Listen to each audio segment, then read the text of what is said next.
नमस्कार, आप देख रहे हैं सिटी पोस्ट। मैं हूं अभिषेक मिश्रा। महाराष्ट्र में वर्षों पुरानी सहयोगी शिवसेना ने बीजेपी को छोड़ दिया, या फिर कहें कि चुनाव संपन्न होने के बाद गच्चा दे दिया सीएम पद की दावेदारी को लेकर बिदकी, और उसका हश्र ये रहा कि 105 सीटों के बावजूद बीजेपी महाराष्ट्र में सरकार नहीं बना सकी। तो जिस तरीके से बीजेपी की वर्षों पुरानी सहयोगी शिवसेना ने बीजेपी को गच्चा दिया, क्या उसका असर बिहार की राजनीति पर भी पड़ेगा?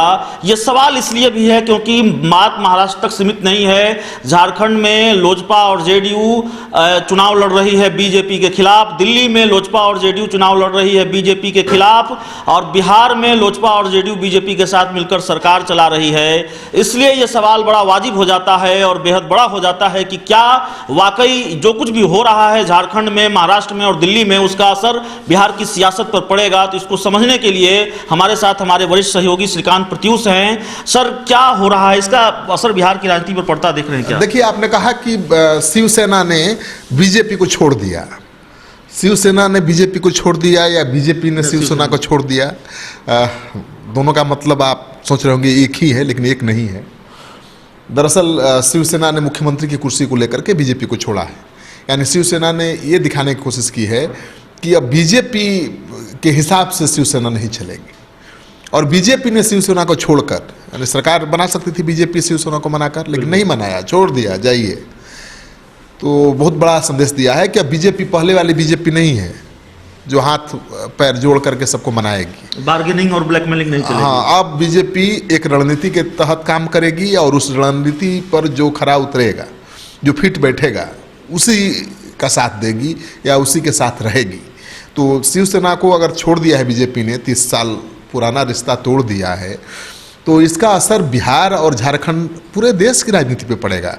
हम चूंकि बिहार पर चर्चा करना चाहते हैं तो बिहार पर पड़ेगा, क्योंकि इसका मतलब, सीधा मतलब है कि बीजेपी अगर ज़्यादा सीटें जीतती है बिहार में जेडीयू से, तो मुख्यमंत्री की कुर्सी नहीं छोड़ेगी।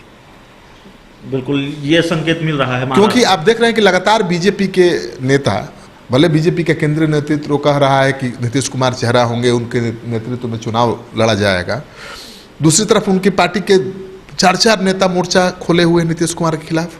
और पहले तो ये कहा जा रहा था कि जो मोर्चा खोले हुए नेता हैं उनका पार्टी में कोई हैसियत नहीं है, लेकिन अब तो प्रदेश अध्यक्ष लगातार सरकार की फजीहत करा रहे हैं, सरकार पर निशाना साध रहे हैं, सुशासन पर सवाल उठा रहे हैं, हर चीज को लेकर सवाल उठा रहे हैं। भ्रष्टाचार लिस्ट लगातार लंबी हो रही है सर। सुशील कुमार सिंह हैं औरंगाबाद से सांसद। बिल्कुल, सुशील कुमार सिंह, गिरिराज सिंह, डॉक्टर सीपी ठाकुर, सच्चिदानंद राय, संजय पासवान, ये तो हैं ही।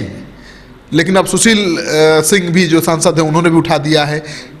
ठीक है, आप कह दीजिएगा कि इनका कोई मायने नहीं है, कोई अर्थ नहीं है, क्योंकि इनकी हैसियत पार्टी में, पार्टी के डिसीजन को बदलने की नहीं है या बदलवाने की। लेकिन प्रदेश अध्यक्ष तो बिहार बीजेपी का फेस है ना भाई, संजय जायसवाल। वो आपकी नीतियों को लेकर, वो आपके सुशासन को लेकर लगातार सवाल उठा रहे हैं। वो बात कर सकते थे प्रदेश के मुखिया से, लेकिन बात न करके उसको सार्वजनिक कर रहे हैं, आपकी कमजोरियों को। यानी बीजेपी ये जरूर साबित करने पर तुली हुई है कि नीतीश कुमार फेल हो गए।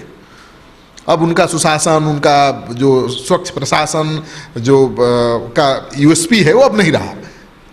लेकिन ऐसा है नहीं, नीतीश कुमार ने भी बिहार के लिए बहुत कुछ किया है, इससे कौन इनकार करेगा। बिजली, सड़क दुरुस्त हुई है, कानून व्यवस्था सुधरा है। लेकिन बीजेपी जरूर ये साबित करने पर तुली हुई है कि नीतीश कुमार ने जो भी किया था वो बीजेपी की वजह से किया था, और अब कुछ भी नहीं कर पा रहे हैं बीजेपी के साथ रहकर भी।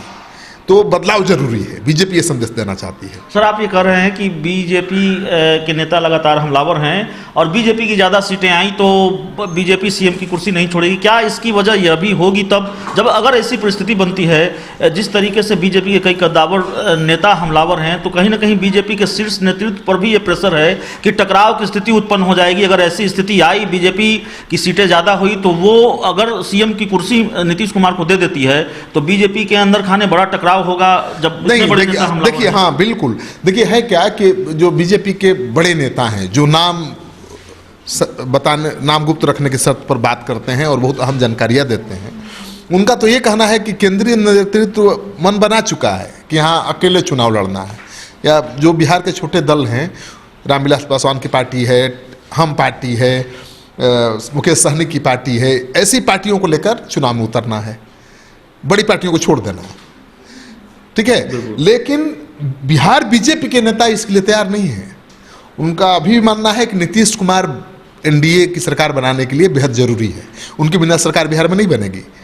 तो यही पेच फंसा हुआ है। अदर नहीं तो अब तक तो बीजेपी कुछ कर सकी होती, ऐलान कुछ ना कुछ ऐलान कर दिया होता, लेकिन केंद्रीय नेतृत्व का कुछ और इच्छा है, प्रदेश नेतृत्व कुछ और मान रहा है, तो यहाँ पेच फंसा हुआ है। लेकिन जब बात बहुत बिगड़ जाएगी तो मुझे लगता है कि वही होगा जो केंद्रीय नेतृत्व चाहेगा, क्योंकि सीटों की संख्या को लेकर घमासान होना तय है।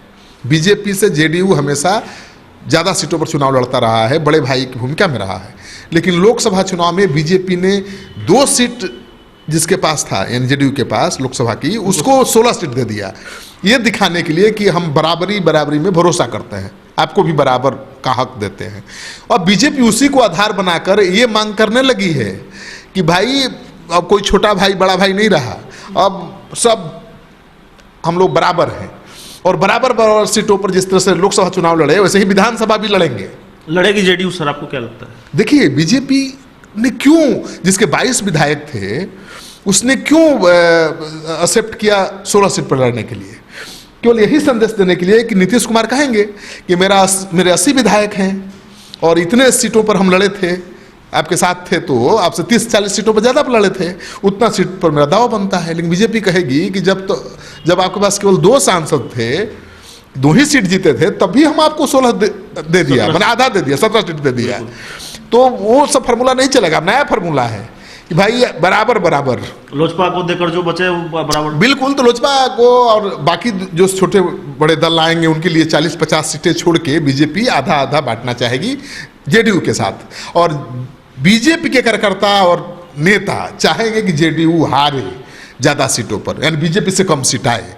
अगर 5-10 सीट भी ज़्यादा बीजेपी को आ गया जेडीयू से, तो खेल बिगाड़ने की कोशिश करेगी बीजेपी। महाराष्ट्र में जो दिखा है उससे साफ झलकता है। एक आखिरी सवाल है सर कि जेडीयू और एलजेपी दिल्ली में लोकसभा चुनाव लड़ेगी बीजेपी के खिलाफ, झारखंड में लड़ रही है बीजेपी के खिलाफ, इससे बिहार का समीकरण कुछ बदलता हुआ दिख रहा है क्या? ये सवाल इसलिए है क्योंकि लोजपा और नीतीश कुमार के बीच करीबी दिख रही है, जेडीयू के बीच करीबी दिख रही है, और लोजपा के जो नए सुप्रीमो हैं चिराग पासवान, उनके तेवर नीतीश कुमार के प्रति नरम हैं और बीजेपी के प्रति बिल्कुल कड़े हैं। नहीं, वो सब राजनीति का हिस्सा है। आपके कई सवाल हो गए, एक सवाल में कई सवाल छिपे हुए हैं। पहला तो आपने कहा कि झारखंड में, दिल्ली में बीजेपी के सहयोगी दल चुनाव लड़ रहे हैं बीजेपी के खिलाफ, वहाँ बहुत सफलता उनको नहीं मिलने वाली है। झारखंड में ना जेडीयू को ज़्यादा सफलता मिलने वाली है, ना ही एलजेपी को। दिल्ली में भी वही हाल है, लेकिन ये चुनाव लड़ रहे हैं। बिल्कुल, मतलब ये संदेश देना चाहते हैं कि हम बीजेपी जो चाहेगी हम करने को तैयार नहीं है, हम भी लड़ेंगे, विरोध करेंगे, हमारा जो हक है वो हम मांगेंगे। ये अगले विधानसभा चुनाव को ध्यान में रख के चुनाव लड़ रहे हैं लोग। ऐसा नहीं है कि चुनाव जीतेंगे या बीजेपी को हरा देंगे, लेकिन वो अपना दावा मजबूत करने, ये संदेश देना चाहते हैं कि बीजेपी जैसे चाहेगी वैसे हम नहीं मान जाएंगे। चिराग पासवान मैसेज देना चाहते हैं कि बीजेपी जो कहेगी वही हम करेंगे, ऐसा नहीं है। और आपने कहा कि चिराग नरम है नीतीश कुमार को लेकर, बीजेपी को लेकर गरम है, तो इसके पीछे भी यही रणनीति है। वो चाहते हैं चिराग पासवान कि नीतीश कुमार के साथ मिलकर बीजेपी पर दबाव बनाना ज़्यादा से ज़्यादा सीटों को लेकर। लेकिन जब सरकार चुनाव लड़ जाएंगे सब लोग, और ये संकट आएगा कि जिसके सहयोग समर्थन से सरकार बनेगी, मान लीजिए कि एलजेपी के समर्थन के बगैर किसी की सरकार नहीं बनती है अगर, तो एलजेपी किंग मेकर की भूमिका में आ जाएगा। तो एलजेपी किसके साथ खड़ा होगा चुनाव बाद? चुनाव के पहले तो नीतीश कुमार के साथ खड़ा है, चुनाव के बाद क्या नीतीश कुमार के साथ खड़ा रहेगा एलजेपी, या बीजेपी के साथ हो जाएगा? वो खेल शुरू होगा। तो दोनों का संदेश है, चुनाव लड़ने का भी और एक साथ दिखने और बीजेपी का विरोध करने का भी।